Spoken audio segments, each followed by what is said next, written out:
Hello everyone.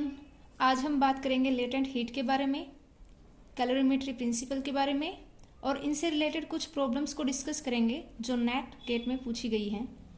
सबसे पहले हम बात करते हैं लेटेंट हीट के बारे में।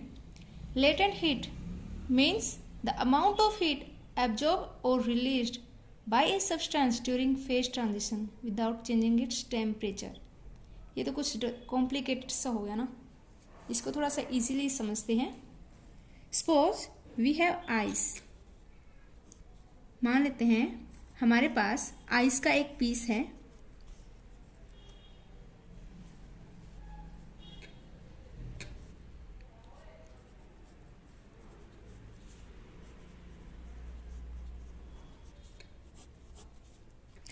सपोज हमारे पास आइस का एक पीस है जिसका मास 1 ग्राम है।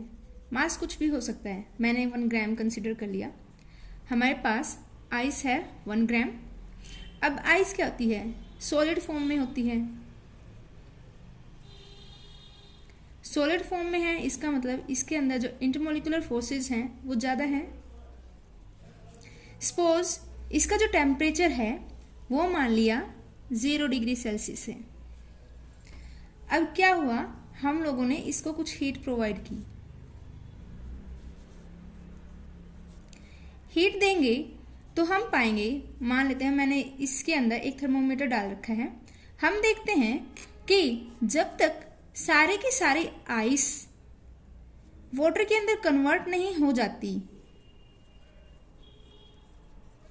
तब तक आइस के टेम्परेचर में कोई डिफरेंस नहीं आता। मतलब हम हीट तो दे रहे हैं बट उसके टेम्परेचर में कोई डिफरेंस नहीं आ रहा। इसका मतलब हमारी हीट कहीं गुम हो गई है और इसी हीट को बोलते हैं हम लेटेंट हीट। यानी पूरी की पूरी 1 ग्राम आइस वो कन्वर्ट हो गई है 1 ग्राम वाटर में विदाउट चेंजिंग इट्स टेम्परेचर। इसको बोलते हैं लेटेंट हीट ऑफ फ्यूजन।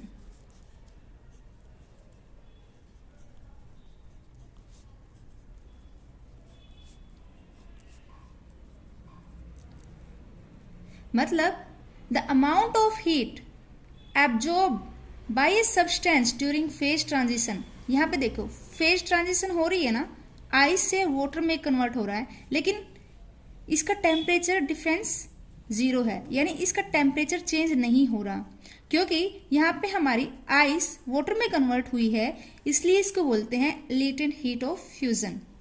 अब अगर मैं फर्दर इसको और हीट देती हूं तो हम पाएंगे कि जो वाटर का टेम्परेचर इंक्रीज होना स्टार्ट हो जाता है। वाटर का टेम्परेचर इंक्रीज होगा,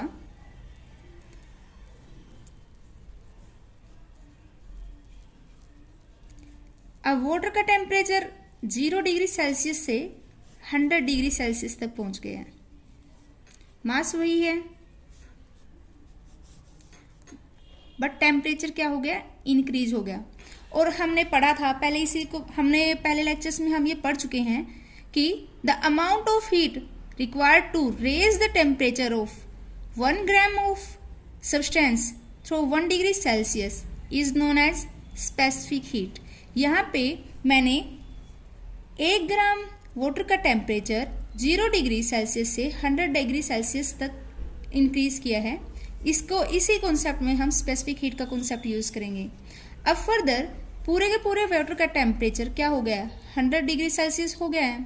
अब 100 डिग्री सेल्सियस हो जाएगा तब क्या करेगा कि अगर हम फर्दर इसको हीट देते हैं तो फिर से क्या होगा कि इसके टेम्परेचर में कोई चेंज नहीं आएगा और वाटर के वेपर्स बनने स्टार्ट हो जाते हैं। यानी फिर से 100 डिग्री सेल्सियस पे आने के बाद वाटर की स्टेट में फेज में फिर से चेंज आने लगता है। यानी पहले ये लिक्विड फेज में था, अब ये वेपर फेज में कन्वर्ट हो जाएगा। जब तक पूरा का पूरा वाटर वेपर फेज में कन्वर्ट नहीं होगा तब तक इसके टेम्परेचर में कोई डिफरेंस नहीं आएगा। टेम्परेचर क्या रहेगा? 100 डिग्री सेल्सियस और 1 ग्राम। फर्दर अगर हम हीट देते हैं फिर से वेपर का टेम्परेचर इंक्रीज होना स्टार्ट हो जाएगा और इस हीट को बोलते हैं लेटेंट हीट ऑफ वेपराइजेशन।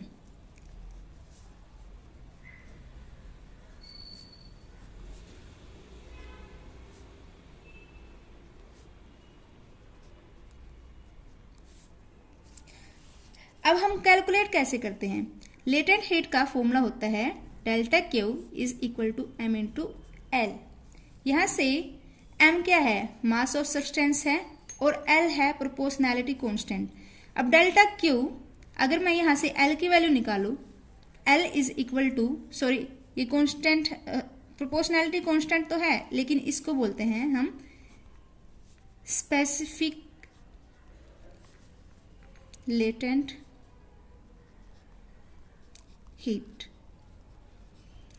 अगर मैं L को लिखूं डेल्टा क्यू बाई एम, अगर मैं सब्सटेंस का मास 1 ग्राम कंसिडर करके चलूं तो L किसके बराबर आ जाएगा? Delta Q. यानी हम बोल सकते हैं the amount of heat required to change the phase of 1 gram of substance into another phase without changing its temperature is known as latent heat, specific latent heat। अब बात करते हैं स्पेसिफिक लेटेंट हीट की unit क्या रहेगी। मैं पहले lectures में बता चुकी हूँ कि यूनिट्स बहुत इंपॉर्टेंट है क्योंकि इनसे हम जो प्रॉब्लम्स हैं वो इजीली सोल्व कर सकते हैं विदाउट कैलकुलेशन। यहाँ से जो हीट की यूनिट होती है वो है कैलोरी और जो मास की यूनिट है वो है ग्राम। तो स्पेसिफिक लेटेंट हीट की यूनिट होगी कैलोरी पर ग्राम। अब कुछ डाटा है जो आप लोगों को याद रखना है कि लेटेंट हीट ऑफ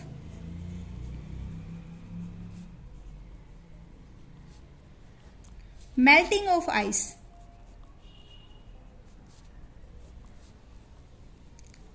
यहाँ पे स्पेसिफिक लेटेंट हीट ही है, is equal to 80 calorie per ग्राम। मतलब अगर हमें आइस का टेम्परेचर, सॉरी आइस को वाटर में चेंज करना है तो 1 ग्राम आइस के लिए हमें 80 कैलोरी हीट देनी पड़ेगी, तब जाके हमारी आइस वाटर में कन्वर्ट होगी। और specific latent heat of vaporization of water, specific latent heat of water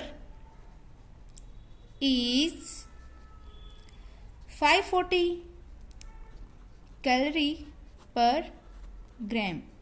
मतलब अगर हमें 1 ग्राम वाटर को 1 ग्राम वेपर में कन्वर्ट करना है तो हमें 540 कैलोरी हीट देनी पड़ेगी। ये दोनों वैल्यूज़ आपको याद रखनी है क्योंकि हम इसका यूज़ करेंगे जब हम कैलोरीमेट्री प्रिंसिपल को करेंगे।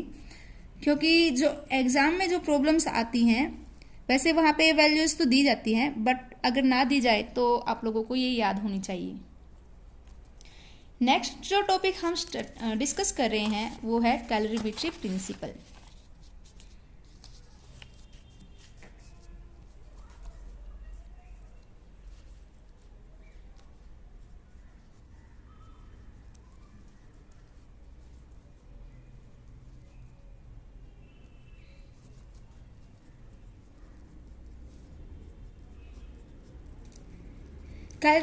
कैलोरीमेट्री प्रिंसिपल है वो कंजर्वेशन ऑफ एनर्जी को रिप्रेजेंट करता है।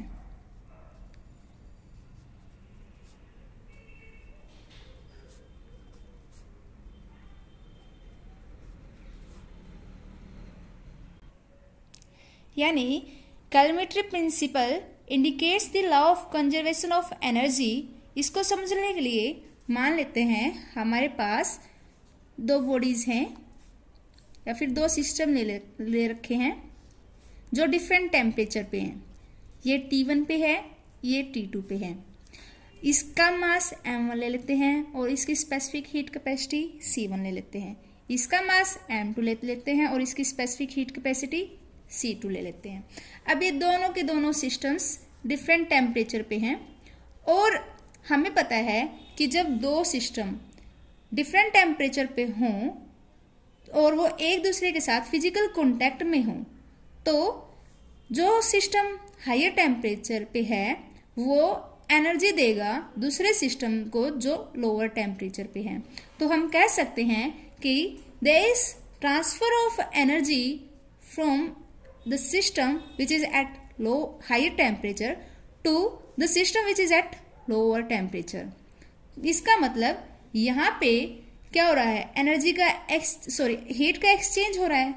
हमारा ए सिस्टम है वो बी सिस्टम को क्या दे रहा है, हीट दे रहा है। तो कैलोरीमेट्री प्रिंसिपल क्या कहता है, total heat transfer is zero. Total heat transfer is zero.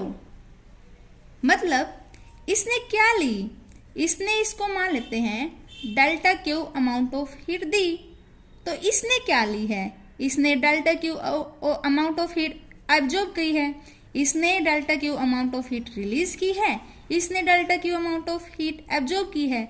अब हमें पता है when heat is given to the system is taken as positive, इसकी हीट क्या रहेगी, पॉजिटिव, और इसकी हीट क्या रहेगी, नेगेटिव, क्योंकि इसने क्या किया है, हीट दी है। तो ये क्या रहेगा, जीरो। तो यही तो बोला है total heat transfer is zero. और यही क्या है, कैलोरीमेट्री प्रिंसिपल। कैलोरीमेट्री प्रिंसिपल क्या बोलता है, the amount of heat given by a system is equal to amount of heat absorbed by other system.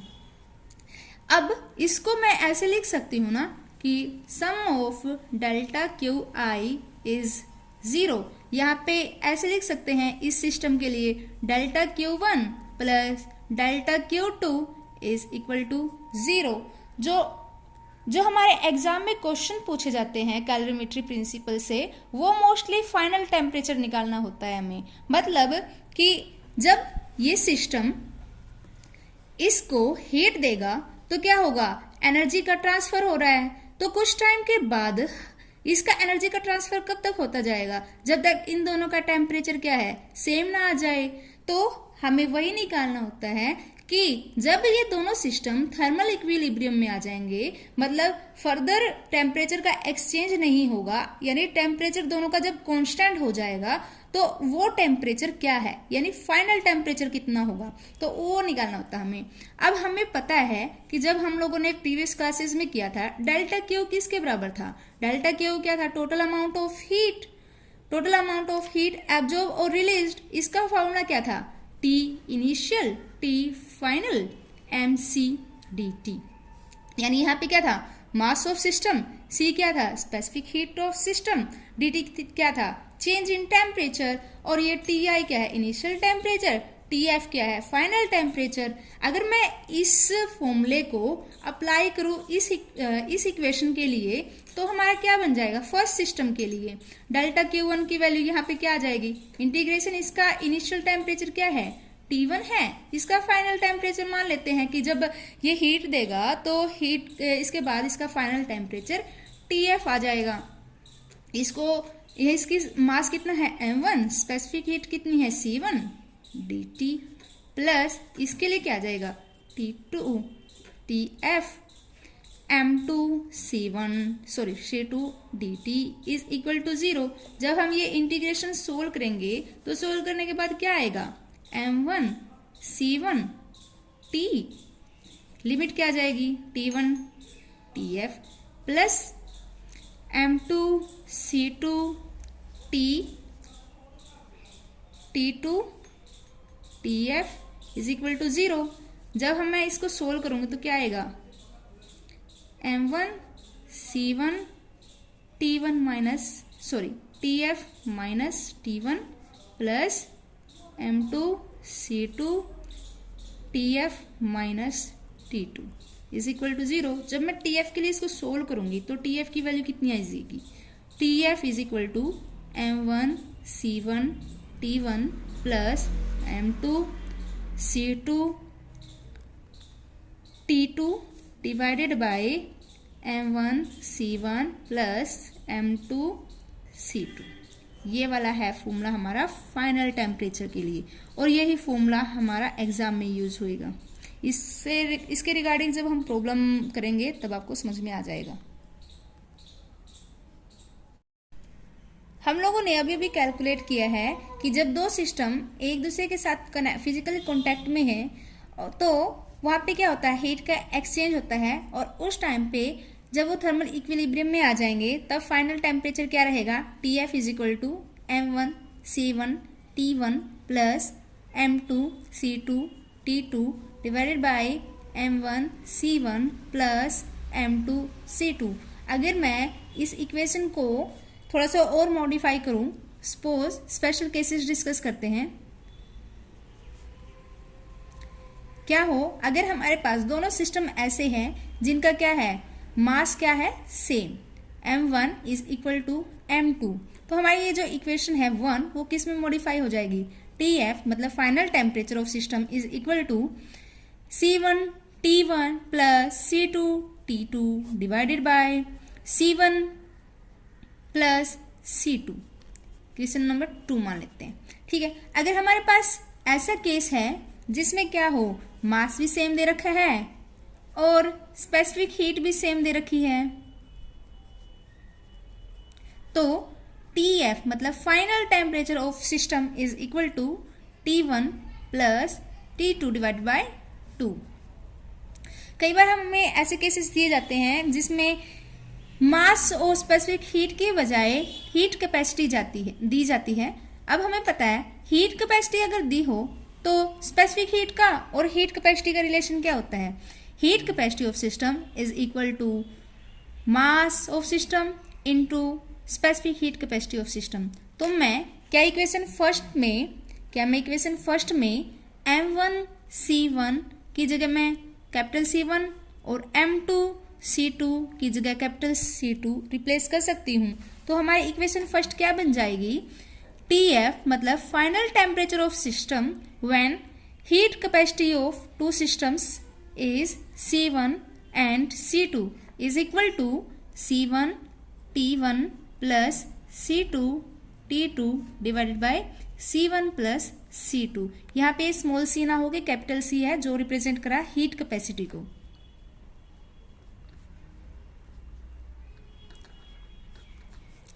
कई बार हमें जो सिचुएशन दी जाती है उसमें क्या होता है, ये सी केस था कि हमें मोलर हीट कैपेसिटी दी जाती है, specific molar heat capacity,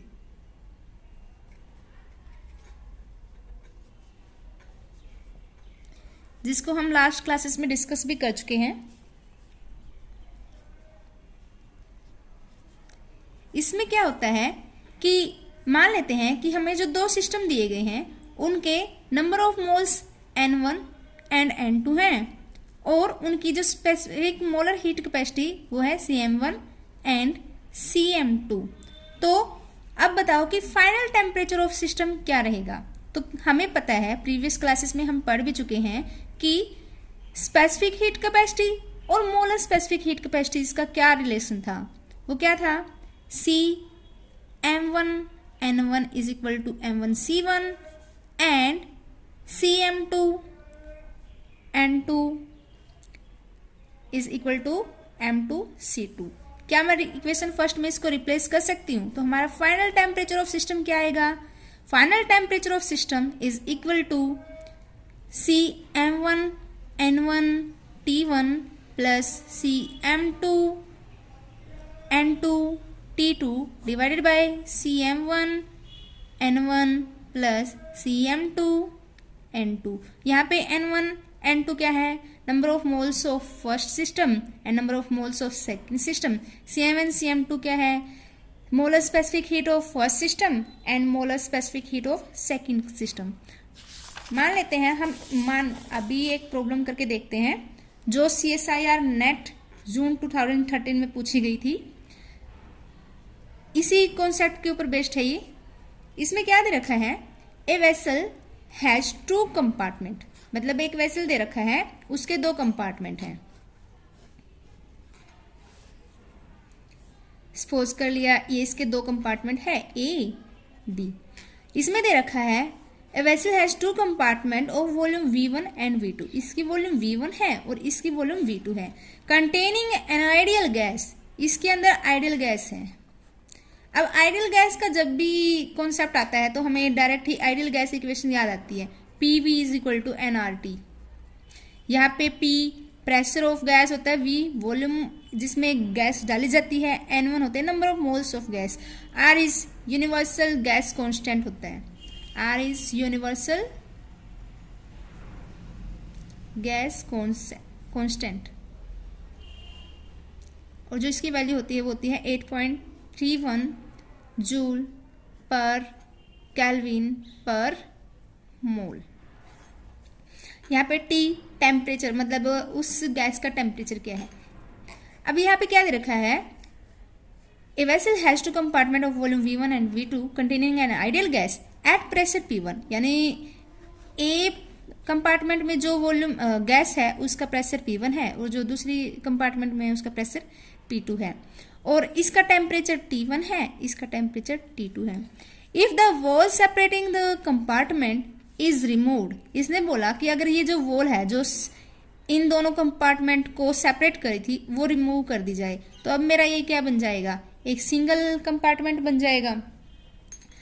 then find the resulting equilibrium temperature. तो क्या होगा, ये दोनों अब देखो डिफरेंट टेम्परेचर दे रहे हैं, दोनों डिफरेंट टेम्परेचर पे हैं, तो क्या होगा, एक सिस्टम से जो हायर टेम्परेचर पे है वो एनर्जी रिलीज करेगा और जो दूसरा सिस्टम जो लोअर टेम्परेचर पे है वो एनर्जी क्या करेगा, एब्जॉर्ब करेगा, और कुछ टाइम के बाद क्या हो जाएगा, वो दोनों थर्मल इक्विलिब्रियम में आ जाएंगे और वही इक्विलिब्रियम टेम्परेचर हमें फाइंड आउट करना है, यानी हमें फाइनल टेम्परेचर फाइंड आउट करना है। अब देखो आइडियल गैस से हमें ये इक्वेशन याद आती है। अब यहाँ पे क्या दे रखा है, मोल्स का कॉन्सेप्ट दे रखा है ना, क्या हमें मोल्स का कोई फॉर्मूला पता है जिसमें हमें फाइनल टेम्परेचर निकाल सकते हैं। अभी तो पढ़ा था हम लोगों ने, अभी जो ये वाला फॉर्मूला पढ़ा था, TF is equal to CM1N1 T1 CM2 N2 T2 divided by CM1N1 plus CM2 N2, ये यूज कर सकते हैं। तो इसमें क्या होगा कि ये वाला TF final temperature is equal to CM1N1 T1 plus CM2 N2 T2 divide by CM1N1 plus CM2 N2। अब आइडियल गैस इक्वेशन क्या बोलती है, PV यानी जो फर्स्ट गैस है उसका टेम्परेचर, P1 V1, अगर मैं सिस्टम A की बात करूं तो इसके लिए ये इक्वेशन इसमें कन्वर्ट हो जाएगी, P1 V1 is equal to N1 R T1, जो दूसरा सिस्टम है उसके लिए ये इक्वेशन किस में कन्वर्ट हो जाएगी, P2 V2 is equal to N2R T2। यहाँ पे क्या हो जाए कि जो हमारी इक्वेशन CM1N1 T1 ये वाली इक्वेशन 1 है, जो इसमें हमें N1 की वैल्यू मिल गई, N2 की वैल्यू मिल गई, लेकिन ना तो हमें CM1 पता है ना ही हमें CM2 पता है, बट हमें ये दे रखा है कि एन आइडियल गैस, यानी इन दोनों कंपार्टमेंट में एक ही गैस दी गई है, कोई दूसरी गैस नहीं है। इसका मतलब इन दोनों की स्पेसिफिक मोलर हीट कैपेसिटी क्या रहेगी, सेम रहेगी ना। तो हमारा जो ये फॉर्मूला है वो क्या बन जाएगा, TF is equal to N1 T1 plus N2 T2 divided by N1 plus N2। तो क्या मैं अब N1 और N2 की वैल्यूज इसमें पुट कर सकती हूँ। तो हमारी N1 की वैल्यू क्या थी, N1 is equal to P1 V1 by R